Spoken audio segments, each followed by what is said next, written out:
When the pile of gray shame hits, not even the Marvel zombies will remain unpainted. Rob the miniature painter will crawl through the night to get it painted.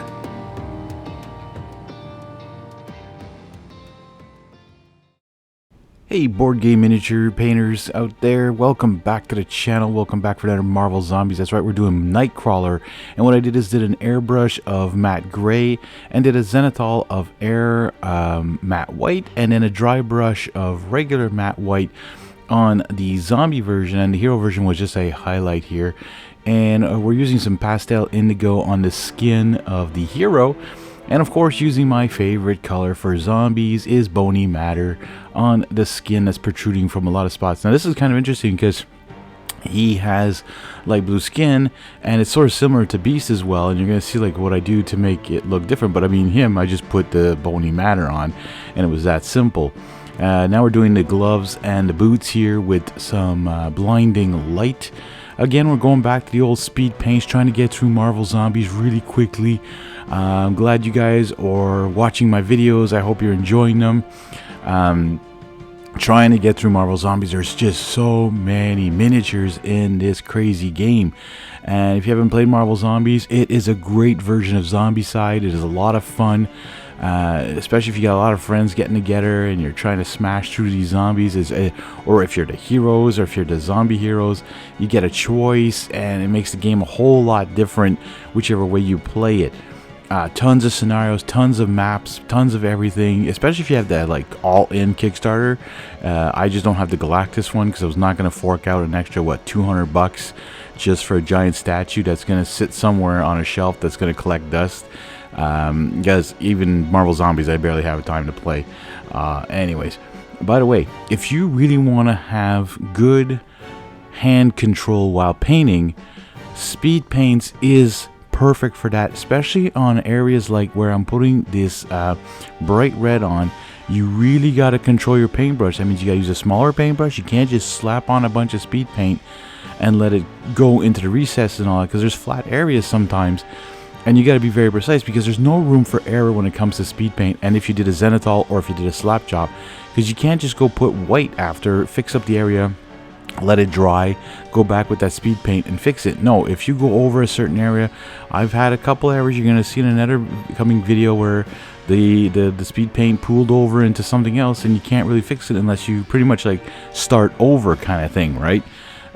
So you have to look into that and see, you know, how do I want to control the painting?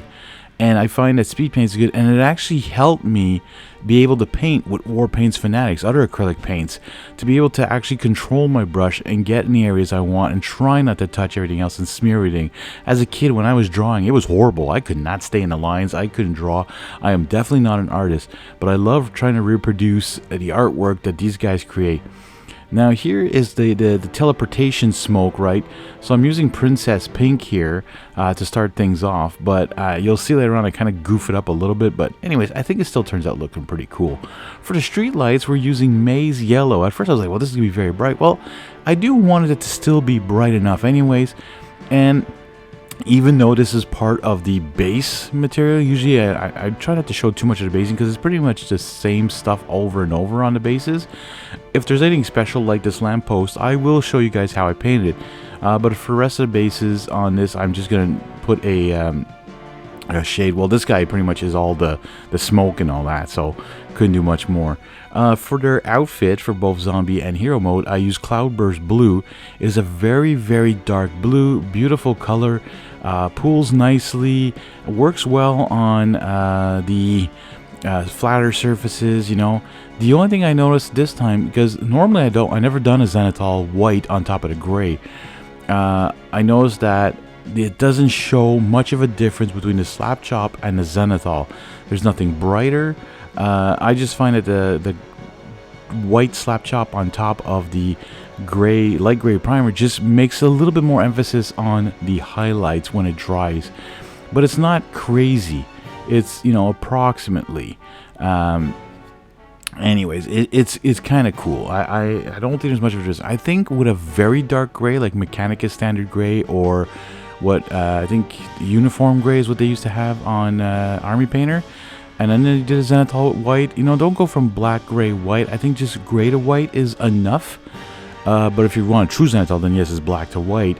But I might try that eventually on some other Marvel Zombies. I got some more duos. I got tons left anyway, so you don't have to worry about that. I'll have all sorts of cool painting techniques here. And by the way, I had some fun because I was like, oh, I get to use some of my fluorescent paints later on these lights to really make them pop. Alright, so this is where I'm trying to fix this whole debacle here of the smoke. I come in with the familiar pink and try and get the areas that are more outer, but then at the back I was like, oops, I think I got more to middle, and then it should have been the edges. So I kind of like screwed up how the smoke was working. I kind of forgot about my whole smoke situation, how that worked. Anyways, let me know in the comments down below what you guys might have done to rectify that. As you can see now, I'm using some glow effects now. So radiation glow for the orange or red lights, then some lens flare glow for the yellow lights, and then some data system glow for the green lights. And once it dries, it really pops. It looks really amazing. And then some hive dweller purple just to finish again that smoke screen, trying to get some of the areas that are a little bit darker. I mean, it kind of works. It kind of comes out together, but I'm not super keen on it. So if you work on it, by the way, you can also join my Discord. Don't forget all these links for my Facebook, my Discord, all that stuff is in the description. You can come and show me what you're working on in the Discord. Check out my Facebook. Tell me what you've painted. Show me stuff you painted based on my videos. Anyways, I want to thank you guys so much for watching, and we'll see you all in the next one.